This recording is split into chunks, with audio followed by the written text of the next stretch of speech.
عتبہ ابن غزوان کا اونٹ گم ہو گیا، جس کی تلاش میں یہ دونوں یہاں ہی رہ گئے۔ باقی 6 یعنی عکاشہ، ابو حذیفہ، سہیل، عامر، واقد، خالد ابن بکیر آپ رضی اللہ تعالیٰ عنہ کے ساتھ روانہ ہو کر بطن نخلہ میں پہنچے، جو کہ مکہ مکرمہ اور طائف کے درمیان ایک منزل ہے۔ یہ جمادی الاخری کی آخر والی تاریخیں تھی۔ کچھ عرصے کے بعد قریش کا ایک قافلہ طائف سے کچھ تجارتی سامان لیے ہوئے یہاں سے گزرا، جس میں عمر ابن خزرمی اور حکم ابن کسان اور نوفل ابن عبداللہ تھے۔ یہ لوگ صحابہ کرام رضوان اللہ علیہم اجمعین کی جماعت کو دیکھ کر ڈر گئے۔ حضرت عبداللہ رضی اللہ تعالیٰ عنہ، ابن جہش اور ان کے ساتھیوں نے مشورہ کیا کہ آج جمادی الاخری کی آخری تاریخ ہے، اگر ابھی ان پر حملہ نہ کیا گیا تو آج شام کو رجب کا چاند ہو جائے گا، جس میں جنگ حرام ہو جائے گی۔ چنانچہ انہوں نے اس قریشی قافلے پر حملہ کر کے عمر ابن خزرمی کو قتل کر دیا اور 2 کو گرفتار کر کے مال غنیمت لے کر حضور نبی کریم صلی اللہ علیہ وآلہ وسلم کی خدمت میں حاضر ہو گئے۔ اللہ کی شان کہ اس حملے کے دن رجب کی پہلی تھی اور چاند 29 کا ہو چکا تھا، مگر انہیں پتہ نہ چلا، تو اس دن کو 30ویں جمادی الاخری سمجھے تھے۔ تو اس پر کفار عرب نے شور مچا دیا کہ مسلمانوں نے ماہ حرام کی بھی عظمت نہیں کی، یعنی کہ رجب کا جو مہینہ ہے وہ حرمت والے مہینوں میں شامل ہے۔ دیکھیے کہ 4 مہینے ہیں جو کہ حرمت والے ہیں، جن کو کہ اسلام میں حرمت والے کہا گیا ہے، اور وہ ہیں ذی القعدہ، ذی الحج، محرم اور رجب۔ حرمت والے مہینوں سے مراد یہ ہے کہ ان مہینوں میں لڑائی جنگ اور خون ریزی جو ہے وہ منع ہے۔ تو صحابہ کرام کی طرف سے کہ ان کو پتہ نہ چلا کہ اس دن 30ویں جمادی الاخری، وہ سمجھے کہ 30ویں جمادی الاخری ہے، لیکن رجب کا چاند نکل چکا تھا۔ تو اس بات پر جب کفار عرب جو ہے اس نے شور مچایا کہ مسلمانوں نے ماہ حرام یعنی رجب کی عظمت نہیں کی، تو یہ خبر ہوتے ہوتے حضور نبی کریم صلی اللہ علیہ وآلہ وسلم کو ملی۔ تو حضور نبی کریم صلی اللہ علیہ وآلہ وسلم نے عبداللہ رضی اللہ تعالیٰ عنہ سے فرمایا کہ ہم نے تم کو کفار کی خبر لانے بھیجا تھا، نہ کہ جنگ کرنے، تم نے جنگ کیوں کی؟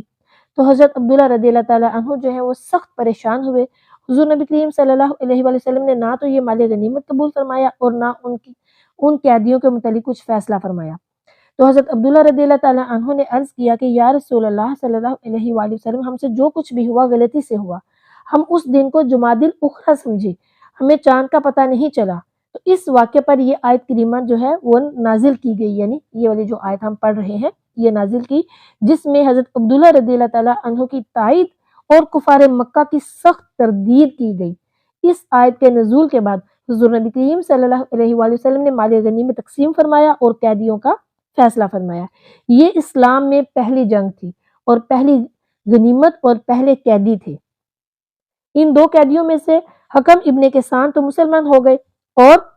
بحر معونہ میں شہید ہوئے، اور نوفل ابن عبداللہ اس نے اسلام قبول نہیں کیا۔ خلاصہ کلام اس آیت کا یہ ہے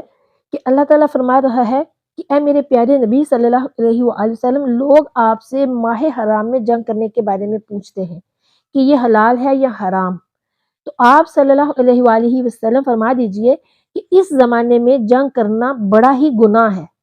مگر اے معترضین، تم لغزش کرنے والوں پر تو اعتراض کرتے ہو، اپنے جرموں کو اپنے گناہوں کو نہیں دیکھتے۔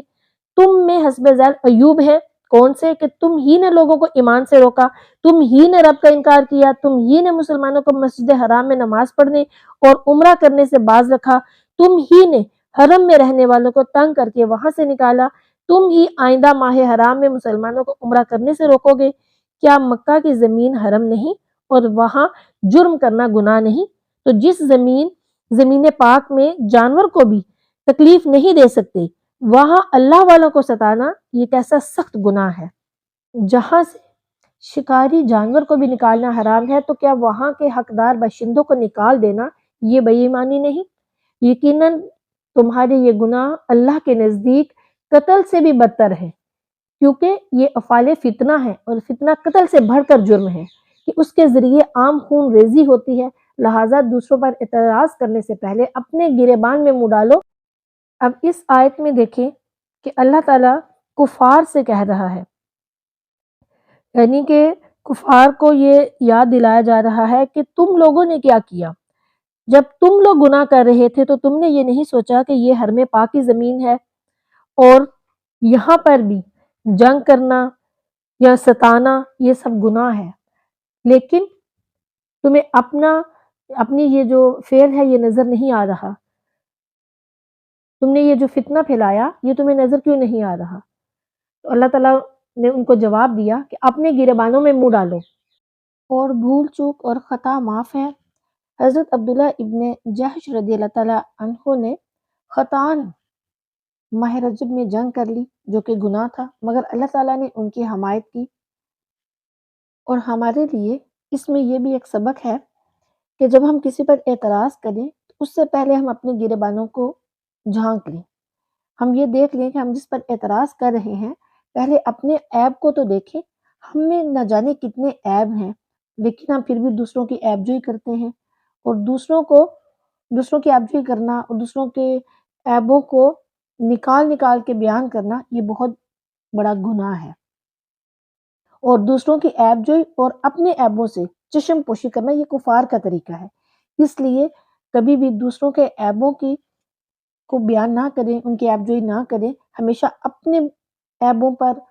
دیکھیں کہ میں کیا کر رہا ہوں، اور اللہ تعالیٰ سے اپنے لیے معافی مانگیں اور دوسروں کے لیے بھی، اور دوسروں کے عیبوں پر پردہ ڈالیں تاکہ کل قیامت کے دن آپ کے عیبوں پر بھی پردہ ڈالا جائے۔ پھر اس آیت میں یہ بھی بتایا گیا کہ زمین حرم کی عزت ماہ حرام سے بڑھ کر ہے، تو وہاں گناہ کرنا سخت جرم ہے، یعنی جو کعبۃ اللہ ہے وہ جگہ، اس کی جو حرمت ہے، اس کی جو عزت ہے، وہ یہ جو مہینے ہیں حرمت والے ان سے بھی زیادہ بڑھ کر ہے، تو وہاں پر گناہ کرنا سخت جرم ہے، مگر جو کافر ہیں ان کی نگاہ میں کسی کی عزت نہیں، وہ جو کچھ بھی کرتے ہیں وہ مسلمانوں کو تکلیف پہنچانے کے لیے کرتے ہیں۔ اور سب سے بڑا سبق جو ہمیں ملا اس آیت سے وہ یہ ہے کہ جو کافر ہیں وہ مسلمانوں سے کبھی بھی محبت نہیں کر سکتے، وہ مسلمانوں کے کبھی بھی دوست نہیں ہو سکتے، وہ تو مسلمانوں کے ایمان کے دشمن ہیں۔ تو مسلمانوں کو یہ کہا جا رہا ہے اور ہمارے لیے اس میں سبق ہے کہ ہمیں کفار کو راضی نہیں کرنا، ان کو راضی کرنے کی جو کوششیں ہیں وہ سب بیکار ہیں، اور راضی کرنا ہے تو ہمیں اپنے رب کو راضی کرنا ہے۔ تو بس یہ سمجھ لیجئے کہ جو کافر ہیں، جو کفار ہیں، وہ مسلمانوں کے کبھی بھی دوست نہیں ہو سکتے، وہ مسلمانوں سے کبھی بھی محبت نہیں کر سکتے، بلکہ وہ ان کے ایمان کے دشمن ہیں، اور وہ ہر پل یہی چاہتے ہیں کہ ہم ان کو گمراہ کر دیں۔ یہاں یہ ایک مسئلہ سمجھ لیجئے کہ ماہ حرام میں جو ممانعت جنگ تھی وہ منسوخ ہو چکی ہے، یعنی پہلے یہ تھا کہ جو 4 مہینے ہیں حرمت والے ان میں جنگ کرنا منع تھی، لیکن اب یہ والی جو ممانعت ہے، یہ جنگ کی جو ممانعت ہے یہ منسوخ ہو چکی ہے، اب ہر وقت کفار سے جنگ جائز ہے، جیسا کہ سورہ توبہ کی آیت نمبر 5 میں ہے کہ جب صلح کے مہینے گزر جائیں تو مشرکین کو جہاں پاؤ قتل کرو، اور حضرت عبداللہ ابن عباس اور حضرت سفیان ثوری رحمۃ اللہ تعالیٰ علیہ ان کا یہی قول ہے، اور اسی پر عام علماء متفق بھی ہیں، بلکہ روح المعانی نے فرمایا کہ ان آیات کے منسوخ ہونے پر امت کا اتفاق ہے۔ اب اس آیت میں ایک مسئلہ بھی ہے، اور وہ یہ کہ خطا اجتہادی معاف ہے، بلکہ اگر مجتہد صحیح اجتہاد کرے تو وہ ثواب پائے گا، ایک اجتہاد کا اور دوسرے صحت کا، اور اگر غلطی کرے تب بھی اجتہاد کا ایک ثواب ضرور پائے گا، جیسے کہ حضرت عبداللہ ابن جحش رضی اللہ تعالیٰ عنہ نے اجتہادی غلطی کی مگر اس جہاد کا ثواب پایا، اور جو کوئی جنگل میں خانہ کعبہ کا رخ نہ پا سکے اور دوسری طرف منہ کر کے نماز پڑھ لے تب بھی نماز کا وہ ثواب پائے گا، کیونکہ خطا اجتہادی معاف ہے۔ اور یہ بھی بات یاد رکھیے کہ حق پر لڑنا یہ فتنہ نہیں ہوتا، ناحق جنگ کرنا ظلم بھی ہے اور فتنہ بھی ہے، یعنی حق پر رہ کر آپ لڑ رہے ہیں تو پھر یہ فتنہ نہیں ہے، ناحق لڑ رہے ہیں، ناحق ظلم کر رہے ہیں تو یہ فتنہ بھی ہے، ظلم بھی ہے، فساد بھی ہے۔ حق پر لڑنا فتنہ نہیں، ناحق جنگ کرنا یہ ظلم بھی ہے اور فتنہ بھی ہے، جیسے کہ قرآن مجید نے کفار کی اظہار ثانی کو فتنہ فرمایا، نہ کہ حضرت عبداللہ ابن جحش رضی اللہ تعالیٰ عنہ کی جو جنگ تھی اس کو، لہٰذا اگر عالم دین کی حق گوئی پر لوگ فتنہ برپا کریں تو وہ لوگ گنہگار ہوں گے، نہ کہ عالم دین گنہگار ہوگا، اور جو لوگ علماء حق کو فتنہ گر کہتے ہیں وہ پھر اس آیت سے عبرت حاصل کریں۔ اب صوفیہ کرام اس آیت کی تفسیر میں کیا فرماتے ہیں، بہت خوبصورت تفسیر کرتے ہیں اور فرماتے ہیں کہ نفس اور شیطان یہ دونوں کفار ہیں، اور جو روح ہے وہ مومن ہے، اور راہ محبت طے کرنے کا زمانہ یہ ماہ حرام ہے، اور قلب بیت الحرام ہے، اور ایمانی خیالات اس حرم کے باشندے ہیں۔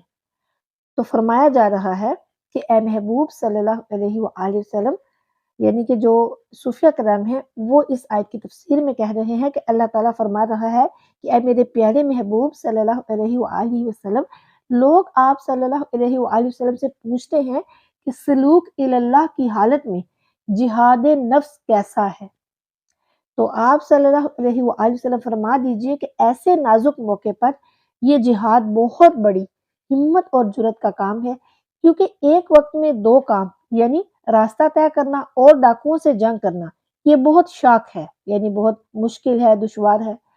مگر اے مسلمانوں، نفس اور شیطان کا قلبی باشندوں کو حرم قلب سے نکالنا اور انہیں عبادات کے راستے سے روکنا بہت سخت جرم ہے۔ اسی طرح شرک اور کفر اور سرکشی کا فتنہ قتل نفس سے بھی سخت ہے، لہٰذا تم ریاضت اور مجاہدے کی تلوار لے کر شیطان اور نفس سے ہر وقت جنگ کرتے رہو۔ یہاں پر یہ بات یاد رکھیے کہ یہ جو ہمارا نفس ہے اور یہ جو شیطان ہے، اس کے ساتھ ہر وقت ہمیں لڑنا پڑتا ہے، ہر وقت، یہاں تک کہ مرتے دم تک ہمیں اس کے ساتھ لڑنا پڑتا ہے۔ جب ہم مر رہے ہوں گے اس وقت بھی یہ شیطان ہمیں گمراہ کرنے اور بہکانے کے لیے آ جائے گا، تو ان کے ساتھ ہر وقت ہماری جو جنگ ہے وہ جاری رہتی ہے۔ تو وہی فرمایا جا رہا ہے کہ یہ شیطان اور نفس یہ ہر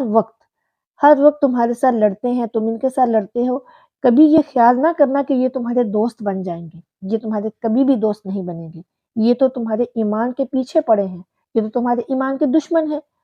کہ جب تک یہ تمہیں راہ خدا سے پھیر کر راہ ہوا پر نہ لگا دیں تو انہیں چین نہیں آئے گا، یعنی یہ تمہیں ہدایت سے پھیر کر ہدایت کے راستے سے صراط مستقیم سے لے جا کر گمراہ نہ کر دیں تو انہیں چین نہیں آئے گا، یعنی کس کو؟ شیطان اور نفس کو۔ لیکن اگر تم شریعت کی پناہ میں رہے تو انشاءاللہ عزوجل انہیں تم پر قابو نہیں ہوگا۔ تو صوفیہ کرام فرماتے ہیں کہ تمام گناہوں سے سخت تر گناہ اللہ تعالیٰ کے محبوب بندوں پر طعنہ کرنا ہے، یعنی اللہ تعالیٰ کے محبوب بندوں کو طعنہ کرنا، زبانیں دراز کرنا، ان کو تکلیف پہنچانا، جیسے کہ جن لوگوں نے ان صحابہ کرام پر طعن کیا تو اللہ تعالیٰ نے ان کے چار عیب جو ہے وہ گنوا دیے، جیسے ولید ابن مغیرہ نے حضور نبی کریم صلی اللہ علیہ وآلہ وسلم کو مجنوں کہا، نعوذ باللہ، تو اللہ تعالیٰ نے ولید کے 10 عیب جو ہیں وہ بیان کر دیے۔ تو کوشش کریں کہ اللہ تعالیٰ کے محبوب بندے، اللہ تعالیٰ کے ولی، اللہ تعالیٰ کے دوست، ان کے بارے میں اپنی زبانوں کو دراز نہ کریں، اور لان تان تو دور کی بات ہے، خاموش رہیں، زبانیں دراز تک نہ کریں، خاموش رہیں تاکہ اللہ تعالیٰ کے عذاب سے بچیں۔ اس آیت میں آپ نے جیسے پڑھا کہ اللہ تعالیٰ کو اپنے محبوب بندوں سے بہت پیار ہے، تو اگر کوئی اللہ تعالیٰ کے محبوبوں کو کچھ کہتا ہے تو پھر اللہ تعالیٰ ان کو جواب دیتا ہے، اور اللہ کے محبوب بندوں کے عیب تلاش کرنا یہ مسلمان کا طریقہ نہیں ہے، یہ کفار کا طریقہ ہے۔ اللہ تعالیٰ سے دعا ہے کہ وہ ہمیں ہدایت عطا فرمائے، آمین ثم آمین۔